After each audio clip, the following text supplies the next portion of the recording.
ಇವತ್ತು ನಾನು ನಿಮಗೆ ಪರಿಚಯ ಮಾಡ್ತಾ ಇರುವಂತಹ ಪುಸ್ತಕ ಭಾರತ ರತ್ನ ಪಂಡಿತ್ ಭೀಮ್ಸೇನ್ ಜೋಶಿ ನಾವು ನೀವು ಕಂಡಂತೆ.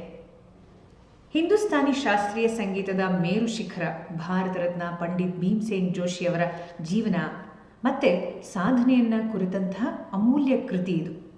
ಈ ಪುಸ್ತಕವನ್ನು ಖ್ಯಾತ ಗಾಯಕರು ಮತ್ತು ವಿದ್ವಾಂಸರಾದಂತಹ ಡಾಕ್ಟರ್ ನಾಗರಾಜ್ ರಾವ್ ಹವಾಲ್ದಾರ್ ಅವರು ಬರೆದಿದ್ದಾರೆ. 2014ರಲ್ಲಿ ಈ ಪುಸ್ತಕದ ಮೊದಲ ಮುದ್ರಣ ಆಗಿದೆ. ಒಟ್ಟು 224 ಪುಟಗಳನ್ನು ಹೊಂದಿರುವಂತಹ ಈ ಪುಸ್ತಕಕ್ಕೆ ಬಹಳ ಆಕರ್ಷಕವಾಗಿ ಮುಖಪುಟ ವಿನ್ಯಾಸವನ್ನು ಸಮೀರ್ ಹವಾಲ್ದಾರ್ ಅವರು ಮಾಡಿದ್ದಾರೆ. ಈ ಪುಸ್ತಕವನ್ನು ಸುನಾದ ಆರ್ಟ್ ಫೌಂಡೇಶನ್ನಿಂದ ಪ್ರಕಟಿಸಲಾಗಿದೆ. ಈ ಪುಸ್ತಕದ ಇನ್ನೊಂದು ವಿಶೇಷತೆ ಏನಂದರೆ, ಪುಸ್ತಕದ ಕೊನೆಯ 32 ಪುಟಗಳಲ್ಲಿ ವರ್ಣರಂಜಿತವಾದಂತಹ ಅತ್ಯಮೂಲ್ಯವಾದಂತಹ ವರ್ಣಚಿತ್ರಗಳ ಸಂಗ್ರಹವನ್ನೇ ಕೊಟ್ಬಿಟ್ಟು ನಮಗೆಲ್ಲ ಪುಸ್ತಕ ಓದೋದ್ರ ಜೊತೆಗೆ ಪಂಡಿತ್ ಭೀಮ್ಸೇನ್ ಜೋಶಿಯವರ ಹಲವಾರು ಪ್ರಮುಖ ಸಂದರ್ಭಗಳ ಕಾರ್ಯಕ್ರಮಗಳ ದೃಶ್ಯಾವಳಿಗಳನ್ನ ಕೊಡೋದ್ರ ಮೂಲಕ ನಮ್ಮೆಲ್ಲರನ್ನೂ ಅವತ್ತಿನ ದಿನಗಳಿಗೇ ಕರ್ಕೊಂಡು ಹೋಗ್ತಾ ಇದ್ದಾರೆ ಲೇಖಕರು. ಒಬ್ಬ ಮಹಾನ್ ಕಲಾವಿದನ ಬಗ್ಗೆ ಬರೆಯೋಕ್ಕೆ ಕೇವಲ ಅಕ್ಷರ ಜ್ಞಾನ ಇದ್ದರೆ ಸಾಲದು, ಆ ಕಲೆಯ ಆಳವಾದ ಅರಿವು ಕೂಡ ಅವರಿಗಿರಬೇಕು. ಈ ನಿಟ್ಟಿನಲ್ಲಿ ಹೇಳೋದಾದರೆ ಡಾಕ್ಟರ್ ನಾಗರಾಜ್ ರಾವ್ ಹವಾಲ್ದಾರ್ ಅವರು ಪಂಡಿತ್ ಭೀಮ್ಸೇನ್ ಜೋಶಿಯವರ ಬದುಕಿನ ಪುಟಗಳನ್ನು ಅತ್ಯಂತ ಸುಂದರವಾಗಿ ತೆಗೆದಿಡ್ತಾ ಹೋಗ್ತಾರೆ. ಈ ಪುಸ್ತಕ ಕೇವಲ ಜೀವನ ಚರಿತ್ರೆ ಅಲ್ಲ, ಇದೊಂದು ಶ್ರದ್ಧಾಂಜಲಿ ಅಥವಾ ಸಂಗೀತದ ಅನುಭವದ ಆಪ್ತ ದಾಖಲೆ ಅಂತ ಹೇಳ್ಬೋದು. ಈ ಪುಸ್ತಕದ ಲೇಖಕರಾದ ಡಾಕ್ಟರ್ ನಾಗರಾಜ್ ರಾವ್ ಹವಾಲ್ದಾರ್ ಅವರು ಈ ಕೃತಿಯನ್ನು ಬರೆಯೋಕ್ಕೆ ಅತ್ಯಂತ ಸೂಕ್ತ ವ್ಯಕ್ತಿ. ಯಾಕೆ? ಇವರು ಕೇವಲ ಬರಹಗಾರರಲ್ಲ, ಸ್ವತಃ ಅಂತಾರಾಷ್ಟ್ರೀಯ ಮಟ್ಟದ ಖ್ಯಾತ ಹಿಂದೂಸ್ತಾನಿ ಗಾಯಕರು ಕೂಡ. ಇವರು ಪಂಡಿತ್ ಭೀಮ್ಸೇನ್ ಜೋಶಿಯವರ ಪ್ರಥಮ ಹಾಗೂ ಆಪ್ತ ಶಿಷ್ಯರಾದಂತಹ ಪಂಡಿತ್ ಮಾಧವ ಗುಡಿಯವರ ಬಳಿ ಸಂಗೀತ ಕಲಿತವರು. ಅಂದರೆ ಜೋಶಿಯವರ ಪರಂಪರೆಯಲ್ಲೇ ಬೆಳೆದವರು ಅಂತ ಹೇಳ್ಬೋದು. ಇತಿಹಾಸದಲ್ಲಿ ಇವರು ಡಾಕ್ಟರೇಟ್ ಪಡೆದಿದ್ದಾರೆ ಮತ್ತು ಶಾಸ್ತ್ರೀಯ ಸಂಗೀತ ಮತ್ತು ಅದರ ಪ್ರಾಯೋಗಿಕ ಜ್ಞಾನ ಎರಡನ್ನೂ ಕೂಡ ಹೊಂದಿದ್ದಾರೆ.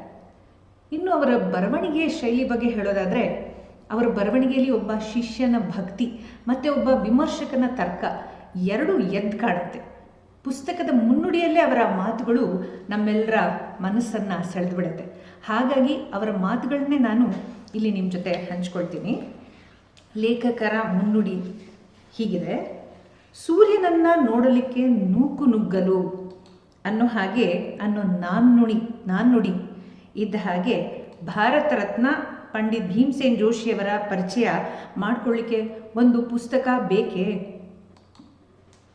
ಅನ್ನೋ ವಿಚಾರ ನನ್ನ ಮನಸ್ಸಲ್ಲಿ ಯಾವಾಗಲೂ ಕೊರೆಯುತ್ತಾ ಇತ್ತು. ಹಾಗೆಯೇ ಲೌಕಿಕ ಭಾಷೆ ಸೋತು ಹೇಳೋದನ್ನು ಹೇಳಲಿಕ್ಕೆ ಆಗದಿದ್ದಾಗ ಸಂಗೀತದ ಪರಿಭಾಷೆ ಆರಂಭವಾಗುತ್ತೆ ಅನ್ನೋದು ನಿರ್ವಿವಾದ. ಹೀಗಿದ್ದಾಗ ಇಂತಹ ಅಲೌಕಿಕ ಸಂಗೀತವನ್ನು 7.5 ದಶಕಗಳ ಕಾಲ ಸಮಾಜಕ್ಕೆ ವಿಶ್ವಕ್ಕೆ ನೀಡಿದ ಮಹಾನ್ ಕಲಾವಿದನ ಜೀವನ, ಕಲೆ, ಸಂಗೀತವನ್ನು ನನಗೆ ಗೊತ್ತಿರುವ ಭಾಷೆ ಶಬ್ದಗಳಲ್ಲಿ ಸೆರೆ ಹಿಡಿಯಬಹುದೇ? ಆಗಲಿ, ಸೆರೆ ಹಿಡದೇ ಬಿಡೋಣ ಅನ್ನೋ ದುಸ್ಸಾಹಸ ಹಾಗೂ ಪ್ರಯತ್ನದ ಫಲವೇ ಈಗ ನಿಮ್ಮ ಕೈಯಲ್ಲಿರುವ ಪುಸ್ತಕ ಅಂತ ಹೇಳ್ತಾರೆ. ಹಾಗೆಯೇ ಸಂಗೀತಗಾರರ, ಸಾಮಾನ್ಯವಾಗಿ ಎಲ್ಲ ಪ್ರಸಿದ್ಧ ಕಲಾವಿದರ, ಪ್ರಸಿದ್ಧ ವ್ಯಕ್ತಿಗಳ ವೈಭವದ ದಿನಗಳು ಅಥವಾ ಅವರ ಓರೆಕೋರೆಗಳು ಜನಸಾಮಾನ್ಯರ ಮಧ್ಯೆ ಮನೆ ಮಾತಾಗಿರೋದು ಒಂದು ಅಲಿಖಿತ ಸಂಪ್ರದಾಯ. ಅವ್ರಿಗೇನ್ರಿ ವಿಮಾನದಲ್ಲಿ ಓಡಾಡ್ತಾರೆ, ಪಂಚತಾರ ಹೋಟೆಲ್ನಲ್ಲಿರ್ತಾರೆ, ಅವರ ಹತ್ತಿರ ದುಬಾರಿ ಕಾರ್ ಇದೆಯಂತೆ, ಬಹು ಅಂತಸ್ತಿನ ಮನೆ ಕೂಡ ಇದೆ ಅನ್ನುವಂತಹ ಮಾಹಿತಿ ಒಂದು ಕಡೆ. ಇಲ್ದಿದ್ರೆ ಅವ್ರು ಹಾಗಂತೆ, ಇವರು ಹೀಗಂತೆ, ಮೊನ್ನೆ ಅವರಿಗೆ ಹಾಡಲಿಕ್ಕೆ ಆಗಲಿಲ್ವಂತೆ, ಅವರು ವೇದಿಕೆಗೆ ನಡೆದು ಬಂದದ್ದನ್ನು ನೋಡಿದ್ರೆ ಅನುಮಾನ ಬರ್ತಿತ್ತು ಅನ್ನೋ ಗಾಳಿ ಸುದ್ದಿಗಳು. ಈ ಪ್ರದೂಷಿತ ವಾತಾವರಣಕ್ಕೆ ಇನ್ನಷ್ಟು ಹೊಗೆ ಒಗ್ಗರಣೆಗಳನ್ನು ಸೇರಿಸೋದು ಸರ್ವೇ ಸಾಮಾನ್ಯ. ಈ ಎರಡೂ ಹಂತಗಳ ಮಧ್ಯೆ ಆ ಕಲಾವಿದನು ನಿಮ್ಮಂತೆ ಒಬ್ಬ ಮನುಷ್ಯ. ಅವನಿಗೂ ಊಟ ನಿದ್ದೆ ಬೇಕು.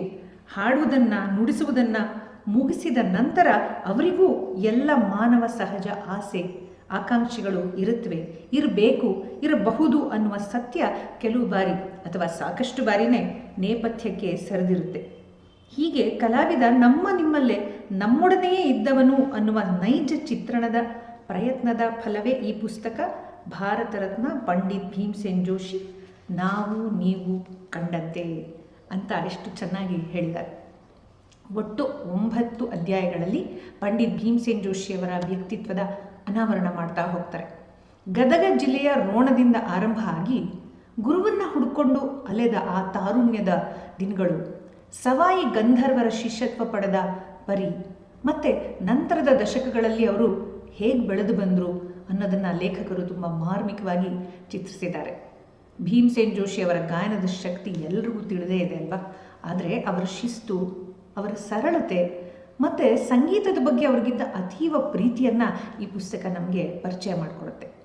ಲೇಖಕ ಡಾಕ್ಟರ್ ನಾಗರಾಜ್ ಹವಲ್ದಾರ್ ಅವರು ಒಬ್ಬ ಶ್ರೇಷ್ಠ ಗಾಯಕ ಆಗಿರೋದ್ರಿಂದ ಸಂಗೀತ ಲೋಕದ ಒಳನೋಟಗಳನ್ನು ಚಿತ್ರಿಸಿದ್ದಾರೆ.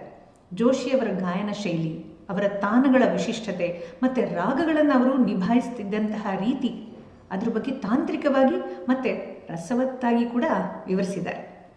ಪಂಡಿತ್ ಜಿ ಅವರ ಕುಟುಂಬ ವರ್ಗ, ಸಮಕಾಲೀನ ಗೆಳೆಯರು, ಮೇರು ಕಲಾವಿದರು, ಸಹ ಕಲಾವಿದರು ಇವರೆಲ್ಲರೂ ಹಂಚಿಕೊಂಡಿರುವಂತಹ ಅನುಭವಗಳ ಮಧುರ ಕ್ಷಣಗಳ ಸಾರವನ್ನು ಈ ಪುಸ್ತಕದಲ್ಲಿ ಹಂಚಿಕೊಂಡಿದ್ದಾರೆ. Pandit Ravi Shankar, doctor Gangubai Hangal, doctor Balamurali Krishna, Pandit Mallikarjun Mansur, doctor Rajeev Taranath, Pandit Shivkumar Sharma, Bharat Ratna Lata Mangeshkar, tabla ವಾದಕರಾದ ಉಸ್ತಾದ್ ಜಾಕಿರ್ ಹುಸೇನ್, ಪಂಡಿತ್ ನಾನಾ ಮುಳೆ, ಸಿನಿಮಾ ನಟ ನಿರ್ದೇಶಕ ಅಮೂಲ್ ಪಾಲೇಕರ್, ಸಂಗೀತ ನಿರ್ದೇಶಕ ಜಿ.ಕೆ. ವೆಂಕಟೇಶ್, ಅನಂತ್ನಾಗ್ ಇತ್ಯಾದಿ ಮುಂತಾದವರ ನೆನಪುಗಳು ಮತ್ತೊಮ್ಮೆ ಈ ಹೊತ್ತಿಗೆ ಮೂಲಕ ಜೀವಂತ ಆಗ್ಬಿಡತ್ತೆ. ನಾವು ನೀವು ಕಂಡಂತೆ ಅನ್ನುವ ಉಪಶೀರ್ಷಿಕೆಯಂತೆ ಅನೇಕ ಸಹ ಕಲಾವಿದರು ಮತ್ತು ಅಭಿಮಾನಿಗಳು ಕಂಡಂತಹ ಭೀಮಸೇನ್ ಜೋಶಿಯವರ ಅಪರೂಪದ ಕ್ಷಣಗಳು ಈ ಪುಸ್ತಕದಲ್ಲಿದೆ. ಈ ಪುಸ್ತಕವನ್ನು ಓದ್ತಾ ಹೋದ ಹಾಗೆ ಹಲವಾರು ರೋಚಕ ಸನ್ನಿವೇಶಗಳು, ಕುತೂಹಲಕಾರಿ ಘಟನೆಗಳನ್ನು ಲೇಖಕರು ಹೇಗೆ ಚಿತ್ರಿಸಿದ್ದಾರೆ ಅಂತಂದರೆ ಅವುಗಳಲ್ಲಿ ಕೆಲವನ್ನ ಇಲ್ಲಿ ಹಂಚ್ಕೊಳ್ಳೋಣ ಅನಿಸಿದ್ರು ನೀವುಗಳೇ ಅದನ್ನು ಸ್ವತಃ ಓದಿ ಅದರ ಸ್ವಾದ ಸವಿದರೆ ಚೆನ್ನ.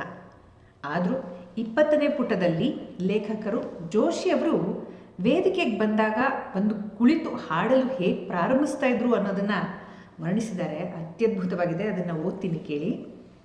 ಆ ಆಜಾನುಬಾಹು ವ್ಯಕ್ತಿ, ಗಂಭೀರ ವ್ಯಕ್ತಿತ್ವ, ಪರಿಪೂರ್ಣ ಸಾಧನೆಯಿಂದ ಕಂಗೊಳಿಸುತ್ತಿದ್ದ ಕಣ್ಣುಗಳು, ವೇದಿಕೆಗೆ ಬಂದೊಡನೆ ಶ್ರೋತೃವರ್ಗಕ್ಕೆ ನಮಿಸಿ ಕುಳಿತುಕೊಳ್ಳುವ ಭಂಗಿ, ಆಮೇಲೆ ಸಹಕಲಾವಿದರು, ಆಯೋಜಕರು, ಮುಂದಿನ ಸಾಲಿನ ಖಾಸ ಕೇಳುಗರು ಇವರೆಲ್ಲರ ಕಡೆಗೆ ಒಂದು ಸಿಂಹಾವಲೋಕನ, ಇದೆಲ್ಲ ಒಂದು ವಿಶೇಷ ಅನುಭವ. ಶ್ರುತಿಗೊಳಿಸಿದ ತಂಬೂರಿಯನ್ನು ಮತ್ತೊಮ್ಮೆ ತಮ್ಮ ಬಾಹುವಿನಲ್ಲಿ ಸೆಳೆದು ಮಣಿಯ ಮೂಲಕ ಸೂಕ್ಷ್ಮ ಸ್ವರ ಜೋಡಣೆ, ಇದಾದ ನಂತರ ಅರ್ಧ ಮುಚ್ಚಿದ ಅಥವಾ ಅರ್ಧ ತೆರೆದ ಕಣ್ಣುಗಳು ಪಾತಾಳವನ್ನೇ ಇಬ್ಬಾಗಿಸುವ ಮಂದ್ರ ಷಡ್ಜ, ಆಗ ಇಡೀ ಸಭಾಂಗಣವೇ ಹೂಂಕರಿಸಿದ ಅನುಭವ. ಪುರಂದರದಾಸರು ಮಜ್ಜಿಗೆಯೊಳಗಿನ ಬೆಣ್ಣೆಯಂತೆ ಅಂದ ಹಾಗೆ ತಂಬೂರಿಯಲ್ಲೇ ಲೀನವಾಗುವ ಮಧ್ಯ ಸಪ್ತಕದ ಷಡ್ಜ. ಆಲಾಪನೆ ಆರಂಭವಾದ ಕೆಲವೇ ಕ್ಷಣಗಳಲ್ಲೇ ರಾಗದ ಹೆಸರನ್ನು ಘೋಷಿಸದಿದ್ರೂ ಮೊದಲಿನ ನಿಷಾದ, ಷಡ್ಜ, ರಿಷಭದ ಅನ್ವೇಷಣೆ, ಆವಾಹನೆಯಲ್ಲೇ ಮುಂಬರುವ ರಾಗದ ಒಂದು ಸಂಪೂರ್ಣ ಕಿರುಪರಿಚಯ. ಪಂಡಿತ್ಜಿ ಧ್ವನಿ ಮುದ್ರಿಕೆ ಕೇಳೋದು ಒಂದು ಅನುಭವ ಆದರೆ ಅವರ ಗಾಯನವನ್ನು ಎದುರಿನಲ್ಲೇ ಕುಳಿತು ಕೇಳುವ ಅನುಭವವೇ ಬೇರೆ. ಅದೊಂದು ದೃಶ್ಯ, ಶ್ರಾವ್ಯ, ಕಾವ್ಯ ದರ್ಶನ, ಆಡಿಯೋ ವಿಷುವಲ್ ಎಕ್ಸ್ಪೀರಿಯನ್ಸ್ ಅಂತ ಹೇಳ್ತಾರೆ. ನೀವು ಸಂಗೀತ ಪ್ರೇಮಿಯಾಗಿದ್ದರೆ ಅಥವಾ ಒಬ್ಬ ಸಾಮಾನ್ಯ ಮನುಷ್ಯ ಅಸಾಧಾರಣ ಸಾಧಕನಾಗಿ ಬೆಳೆದ ಕಥೆಯನ್ನು ತಿಳ್ಕೊಳ್ಳೋಕ್ಕೆ ಇಷ್ಟಪಡುವಂಥವರಾಗಿದ್ದರೆ ಈ ಪುಸ್ತಕ ನಿಮ್ಮ ಸಂಗ್ರಹದಲ್ಲಿ ಇರಲೇಬೇಕು. ಇದು ಕನ್ನಡಿಗರು ಹೆಮ್ಮೆ ಪಡುವಂತಹ ಒಬ್ಬ ಮಹಾನ್ ಕಲಾವಿದನ ಬದುಕಿನ ಕೈಗನ್ನಡಿ. ಈ ಕೃತಿ ಕೇವಲ ಒಬ್ಬ ವ್ಯಕ್ತಿಯ ಜೀವನ ಚರಿತ್ರೆ ಅಲ್ಲ, ಬದಲಿಗೆ ಭಾರತೀಯ ಶಾಸ್ತ್ರೀಯ ಸಂಗೀತದ ಒಂದು ಸುವರ್ಣ ಯುಗದ ದಾಖಲೆ ಅಂದರೆ ತಪ್ಪಾಗಲ್ಲ. ಪಂಡಿತ್ ಭೀಮಸೇನ್ ಜೋಶಿಯವರು ಅಪ್ಪಟ ಕನ್ನಡಿಗರು. ಗದಗ ಜಿಲ್ಲೆಯ ರೋಣ ತಾಲೂಕಿನ ಈ ಪ್ರತಿಭೆ ಇಡೀ ಜಗತ್ತನ್ನೇ ತನ್ನ ಗಾಯನದ ಮೂಲಕ ಮಂತ್ರಮುಗ್ಧಗೊಳಿಸಿದ್ದು ಒಂದು ಇತಿಹಾಸ. ಈ ಪುಸ್ತಕ ಅವರ ಜೀವನದ ಏರಿಳಿತಗಳನ್ನ, ಸಾಧನೆಯ ಹಾದಿಯನ್ನು ಮತ್ತು ಅವರ ವ್ಯಕ್ತಿತ್ವದ ಅಪರೂಪದ ಮಗ್ಗಲುಗಳನ್ನು ನಮಗೆ ಪರಿಚಯ ಮಾಡಿಕೊಡುತ್ತೆ. ಈ ಪುಸ್ತಕವನ್ನು ಓದ್ತಾ ಹೋದಂಗೆ ನಮಗೆ ಭೀಮಸೇನ್ ಜೋಶಿಯವರ ಬದುಕಿನ 4 ಆಯಾಮಗಳು ಅದರ ದರ್ಶನವಾಗುತ್ತೆ. ಜೋಶಿಯವರು ಚಿಕ್ಕ ವಯಸ್ಸಿನಲ್ಲೇ ಹೇಗೆ ಅಬ್ದುಲ್ ಕರೀಂ ಖಾನ್ ಸಾಹೇಬರ ಧ್ವನಿಗೆ ಮಾರು ಹೋಗಿ ಮನೆಯನ್ನು ಬಿಟ್ಟು ಗುರುವನ್ನು ಹುಡುಕುತ್ತಾ ಹೊರಟರು ಅನ್ನೋ ಕಥೆ ರೋಚಕವಾಗಿದೆ. ರೈಲಿನಲ್ಲಿ ಟಿಕೆಟ್ ಇಲ್ಲದೆ ಪ್ರಯಾಣಿಸಿದ್ದು, ಗ್ವಾಲಿಯರ್, ಜಲಂಧರ್, ಲಕ್ನೋ ನಗರಗಳಲ್ಲಿ ಸಂಗೀತಕ್ಕಾಗಿ ಅಲೆದದ್ದು, ಇದನ್ನು ಲೇಖಕರು ಅತ್ಯಂತ ಭಾವನಾತ್ಮಕವಾಗಿ ವಿವರಿಸಿದ್ದಾರೆ. ಕುಂದಗೋಳದ ಸವಾಯಿ ಗಂಧರ್ವರ ಬಳಿ ಅವರು ನಡೆಸಿದ ಕಠಿಣ ತಪಸ್ಸು ಪುಸ್ತಕದ ಪ್ರಮುಖ ಭಾಗ.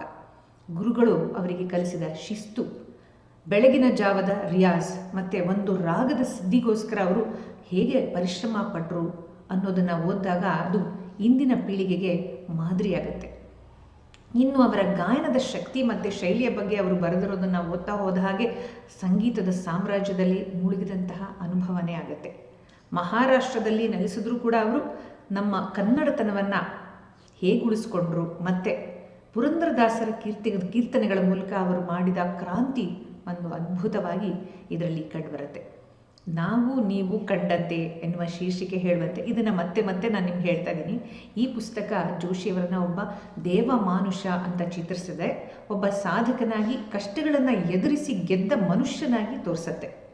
ಡಾಕ್ಟರ್ ನಾಗರಾಜ್ ರಾವ್ ಹವಲ್ದಾರ್ ಅವರು ಈ ಕೃತಿಯ ಮೂಲಕ ಭೀಮಸೇನ್ ಜೋಶಿಯವರ ಸ್ವರ ಸಾಮ್ರಾಜ್ಯಕ್ಕೆ ಒಂದು ಸುಂದರವಾದ ಅಕ್ಷರ ರೂಪದ ಸ್ಮಾರಕವನ್ನು ನಿರ್ಮಿಸಿದ್ದಾರೆ ಅಂತ ಹೇಳ್ಬೋದು.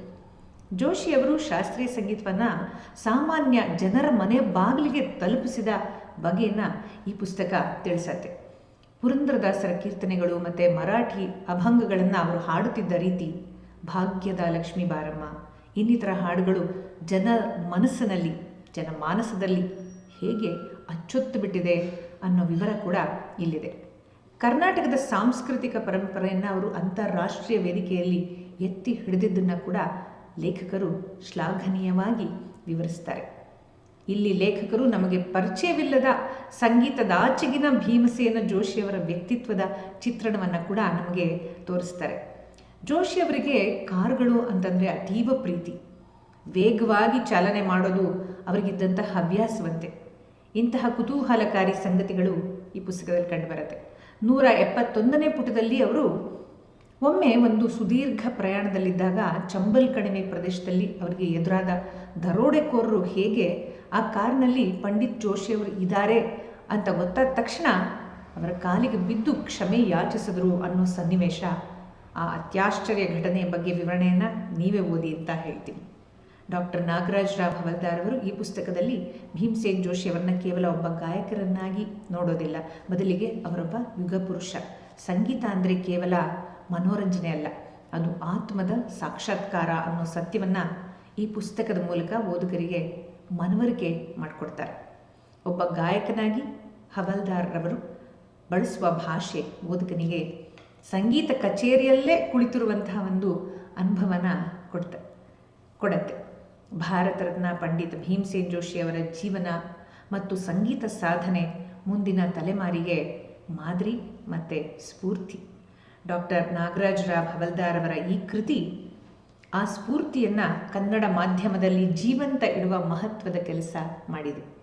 ಹಿಂದೂಸ್ತಾನಿ ಸಂಗೀತ ಪ್ರೇಮಿಗಳಿಗೆ, ವಿದ್ಯಾರ್ಥಿಗಳಿಗೆ ಮತ್ತು ಸಂಶೋಧಕರಿಗೆ ಅಮೂಲ್ಯ ಲೇಖನ ಗ್ರಂಥ ಇದು. ಎಲ್ಲರೂ ಓದಲೇಬೇಕಾದಂತಹ ಒಂದು ಪರಿಪೂರ್ಣ ಗ್ರಂಥ. ಧನ್ಯವಾದ.